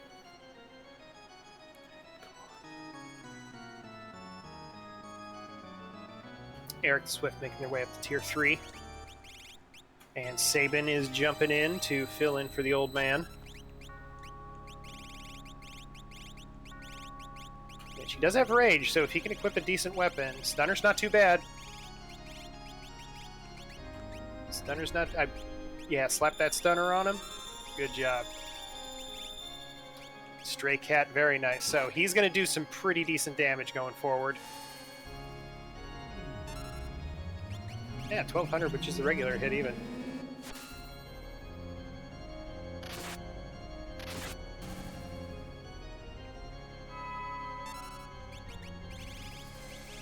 Locke taking care of the part in the back pretty quickly.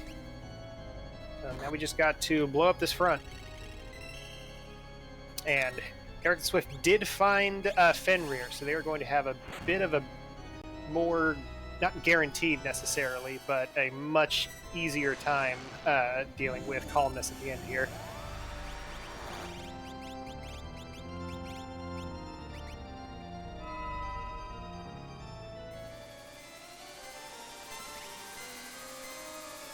at this triangle. I like how every square RPG back in the 90s had, like, triangles were the most magical thing. Like, the scariest, most evil, god-rending power was a big black triangle with some space in it. Here it is again. Hey, very nice job. Completely avoided the medio counters, went straight into calmness, didn't even lose the image status, so that will retain in this final Kefka fight, which is handy if you end up proccing a Havoc Wing counterattack, since that counts as just a regular physical.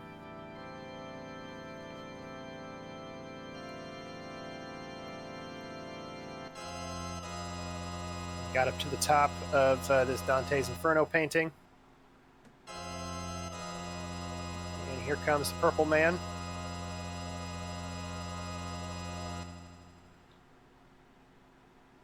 He has one Angel Wing and one Bat Wing. He can be your angel or your devil. It is Final Kefka. Erik the Swift entering this final battle, throwing out everything they got. Probably going to use Sabin more for items, since a rage user unfortunately can't be controlled. They will fight, and it can be a little bit faster since you don't have to input a command for them, but not necessarily something you want just flying around during this final Kefka fight. It can get a little bit hairy if somebody swings at the wrong time.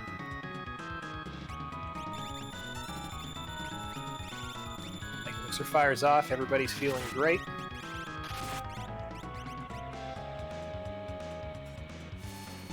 Yeah, why not? Crack a couple pearl rods. You got them left over?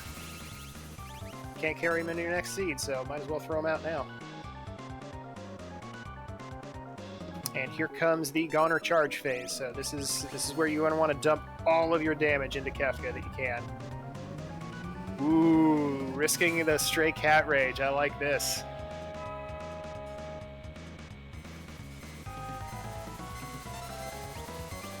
If Sabin gets this kill, that's the hypest piece of this whole fight. Because if that stray cat rage procs at the wrong time, and Crack Pow didn't even get to it, Locke takes care of business with the lightsabers.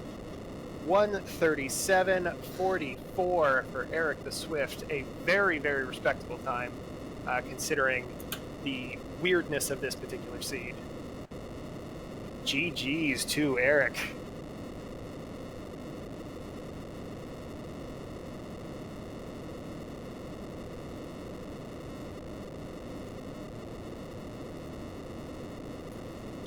One thing that we can all appreciate is that the ending is still going on Knuckleykong's side there. This is a lengthy ending to a game.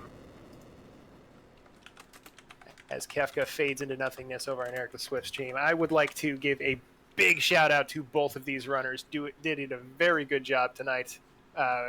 Lots of fun tools to work with, and some very interesting strategy differences between the two of them.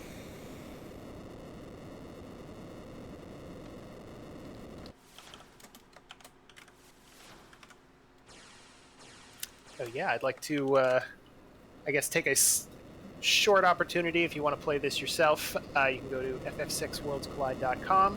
Got a bunch of links there to the generator and the Discord. Yeah.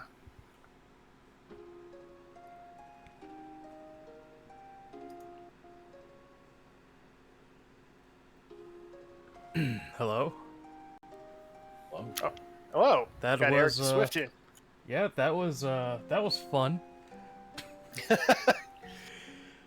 So yeah, I guess we could start with just some general feels. Like, so Erik, how did you feel about that one, more in a kind of a general sense? I mean, the seed was pretty good. It's just my problem that I had a little bit was I didn't really know what I wanted to do with Strago, to the point where when I found Gal, I'm like, do I want to do it? Slots is good, but not endgame, so I just had the old man learn some spells and just like, here, just do this. And Knuckly, how did you feel about this one? I felt it was very linear.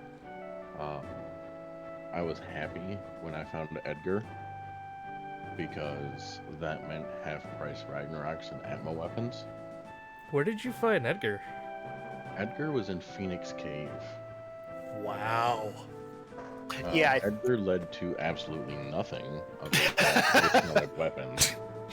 that was unfortunate, but I think that was the main divergence is that Knuckle, you went into Phoenix Cave, whereas Eric, you went through, you went into the Fanatics Tower much earlier.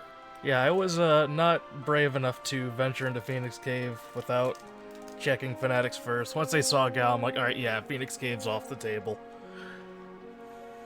And I'm the opposite. I was soured on Fanatics Tower during our Warring Triads event, and ever since then, I just avoid it at all costs.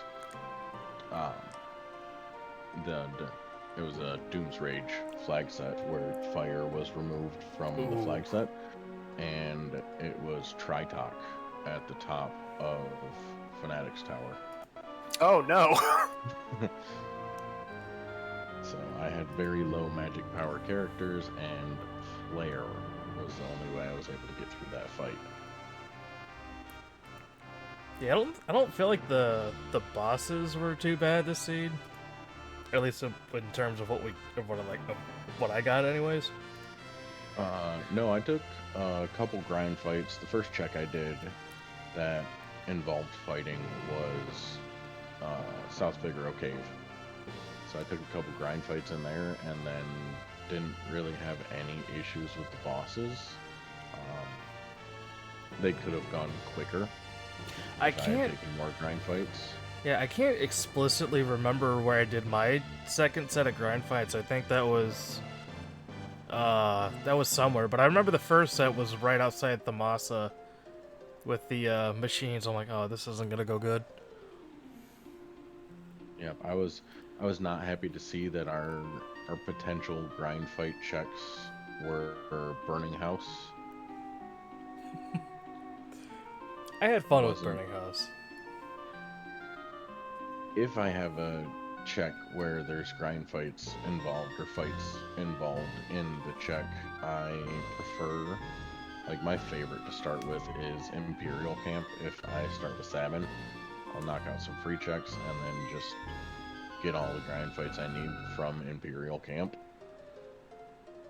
Yeah, because I feel like Imperial Camp, Opera House, to an extent, Let River are like some pretty good quick grind fight checks. Yeah, Burning House, they're unforced forced encounters. You can avoid them if you are really good at it, but I am horrible at avoiding it, and there's a lot of fights in there. Which just Yeah, there's goes a to show weird- Fangame Marathon that there is avoidance in Final Fantasy VI Worlds Collide, so we delivered. Yeah, there's a weird menu trick you can do where if you like bring up the menu at the same like frame that you would be touching the fire and it had walked past you, it kind of doesn't count. Like weird stuff like that I am terrible at. I cannot figure out for the life of me. I'm always impressed when somebody can pull it off. I think you can do that with the bridge trolls as well. Yes. Yeah, I'm not really a fan of those bridge trolls. I didn't even find Go-Go. He was Barren Falls, I think. Like one of the I last think he checks. was Serpent Trench, I believe. Serpent Barren Falls Trench, yeah. was Terra. So, yeah, Terra. I get those two mixed up all the time. It's weird. Go Terra. They're both water related. I guess so, yeah. But yeah, Go-Go was Serpent Trench, and I did the Barren Falls for that check skip because I was like, I'm close enough. Just knock out whatever quick ones are there, and then just hit statues. Yep, I got check skip when I did Fanatics Tower. So I got unlock and skip at the same time. And then I took Opera House Dragon to boost levels a little bit. I did find an experience egg in Phoenix Cave. Oh, that would have been nice. I slapped that on Celeste.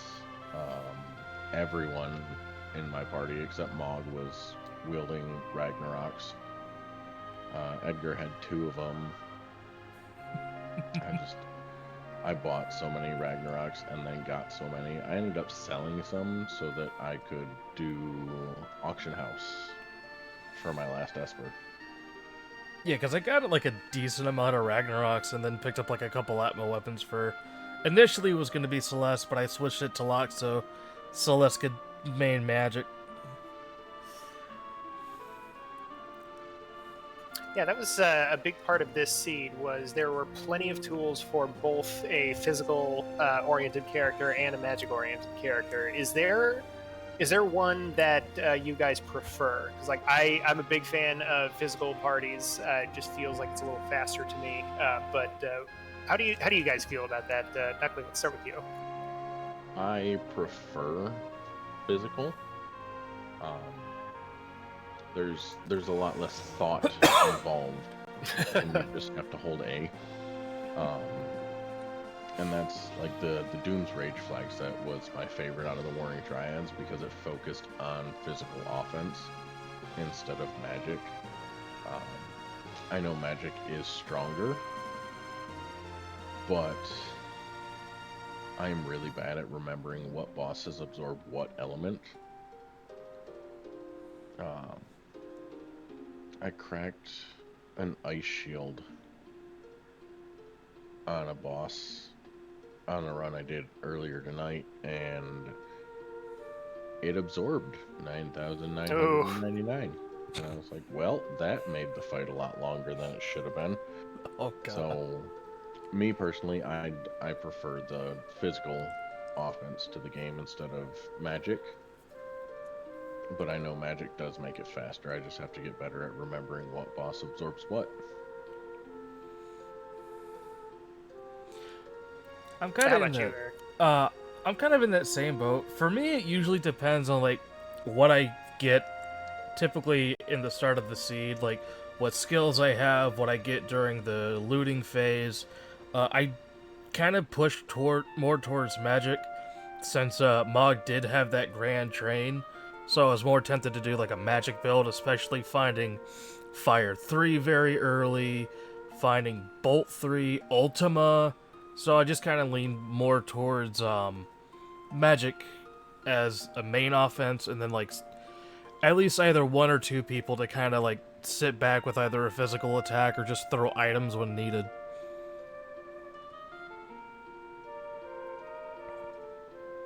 Well, all right. Well, thank you both for putting on a great show for everyone tonight. That was a really fun race to watch. Yeah. Anything else you want to throw out before we wrap it up? We have the Moogle Cup going on with Final Fantasy VI Worlds Collide. If you are interested in joining the group and learning how to play, the Moogle Cup is a great way to get started. You are paired up with a mentor and compete against other Moogles that have their mentors to get a feel for the game.